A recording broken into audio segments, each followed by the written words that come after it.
NAB زدگان افسران کے لیے ایک بار پھر ایم کیو پاکستان کے ڈپٹی کنوینر اور پارلیمانی لیڈر سندھ اسمبلی کنور نوید جمیل نے اپنے وکیل سلمان مجاہد بلوچ کے توسط سے آج سندھ ہائی کورٹ میں نیب سے پلی بارگن کرنے والے سندھ حکومت کے افسران کے حوالے سے دائر کی گئی آئینی پٹیشن میں اب فوری سماعت کی سنوائی کے لیے بھی درخواست دائر کر دی ہے۔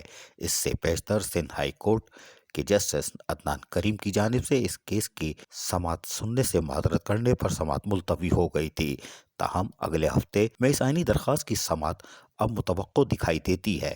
واضح رہے کہ ایم کیو پاکستان کے ڈپٹی کنوینر کنور نوید جمیل کی طرف سے نیب زدگان افسران کو پوسٹنگ دینے کے حوالے سے سماعت کا سلسلہ جاری تھا، تاہم وہ رک گیا تھا، تاہم آج فوری سماعت کی درخواست بھی دائر کر دی گئی ہے اور آئندہ ہونے والی سماعت میں یقیناً عدالت اس کا نوٹس لے گی۔ واضح رہے کہ جسٹس عدنان کریم نے کیس کی سماعت سننے سے معذرت کرتے ہوئے case chief justice of Pakistan کو بھیجنے کے لیے کہا تھا۔ اگر ایسا ہو جاتا ہے تو پھر دمادم مسئلہ قلندر ہو سکتا ہے۔